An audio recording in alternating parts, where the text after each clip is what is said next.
अस्सलाम वालेकुम स्टूडेंट्स, क्या हाल चाल है। आज हमारा जो नेक्स्ट टॉपिक है वो है मैट्रिसेस। मैट्रिसेस आमतौर पे कहा जाता है कम्बिनेशन ऑफ रोज और कॉलम को, यानी कि एक हमारे पास स्क्वायर ब्रैकेट के अंदर कुछ एलिमेंट्स लिखे हो सकते हैं, 2, 3, 4, 5 लिख लो। इसके अंदर हमारे पास ये जो ऊपर वाली लाइन है ना, ये इसे कहा जाता है रो, और ये जो नंबर इस साइड पे जिसे कहा जाता है कॉलम्स, यानी कि जो हॉरिजेंटल होंगे उन्हें कहा जाएगा रो, और जो वर्टिकल होते हैं उन्हें क्या कहा जाता है, कॉलम्स का नाम दिया जाता है।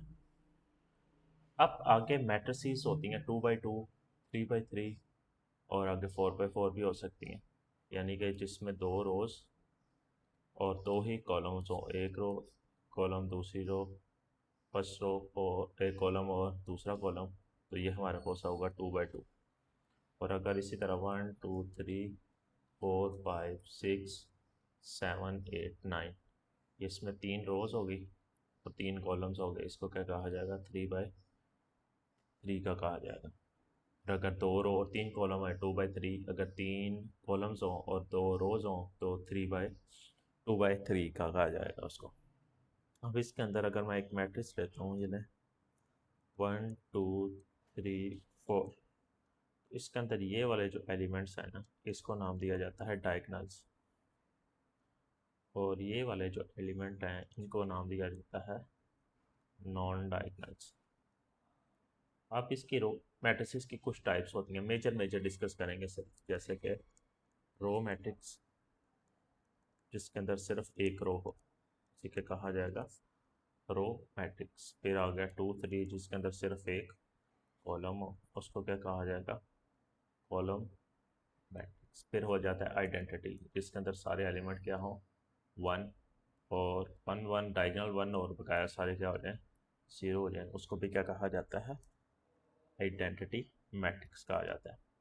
अब इसमें से जो क्वेश्चंस बनते हैं वो आ सकता है, यहाँ तो क्वेश्चन आ जाता है ट्रांसपोज का। ट्रांसपोज के अंदर हम क्या करते हैं, रो को चेंज कर देते हैं कॉलम्स के अंदर, और कॉलम्स को क्या कर देते हैं रो के अंदर, यानी कि रो को कॉलम में करेंगे तो कॉलम खुद ब खुद रो के अंदर चेंज हो जाते हैं। क्वेश्चन अगर बनाया जाए तो आएगा 2, 3, 4, 5 में लिख लेता हूँ। अगर इसका ट्रांसपोज लिया जाए टी, तो ये हमारे पास इक्वल आएगा 2, 3, 4 और 5 हमारे पास आ जाएगा। इसको क्या कहा जाएगा, ट्रांसपोज। इसी तरह हमारे पास सम भी आ जाता है, यानी कि एक matrix A is equal to हमारे पास 2, 3, 4, 5 है, और बी हमारे पास इक्वल आ जाती है 1, 2, 3, 4 कोई भी नंबर्स। अगर इनको ऐड करना हो तो A plus B is equal to हमारे पास आएगा 2 + 1, यानी कि इसके अंदर ये वाला नंबर ऐड होगा, ये इसके साथ ये वाला और इसके साथ ये वाला, और इसी तरह 3 + 2, 4 + 3, 5 + 4, तो ये आ जाएगा 3, 7, 5, 9, ये इसका आंसर आ जाएगा। इसी तरह आगे देखा जाए तो माइनस सब्ट्रैक्शन देख लेते हैं, तो ले लेते हैं मैट्रिसेस अपनी तरफ से 1, 2, 3, 4, और बी इज इक्वल टू मैं ले लेता हूँ 1, 5, 6 और 7।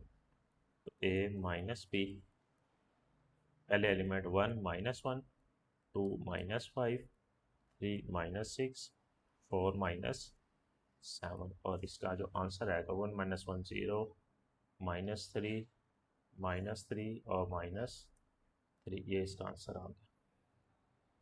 अब इसका एक हमारे पास आ जाता है डिटर्मिनेंट।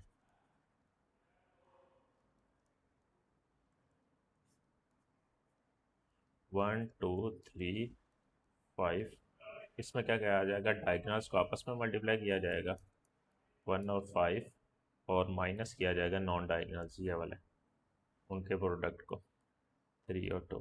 5 - 6 इज इक्वल टू -1, ये इसका क्या आ गया, डिटर्मिनेंट आ गया। फिर यही पर आगे डिटेल में देखें, फिर ए का इन्वर्स भी आ जाता है, जिसके अंदर क्या लिया जाता है, एडजॉइंट। एडजॉइंट के अंदर क्या हो जाता है, डायगनल्स की जगह चेंज की जाती है और नॉन डायगनल्स के क्या कर दिए जाते हैं, साइन चेंज कर दिए जाते हैं। फिर इसकी कुछ और symmetric, skew symmetric, scalar multiplication से मुराद है, यानी कि 3 है, ये इसके साथ मल्टीप्लाई होगा 1 2 3 5, तो ये सारे एलिमेंट्स के साथ मल्टीप्लाई होगा 3 6 9 और ये 15 हमारे पास आ गया। ये इसका आंसर आ जाएगा।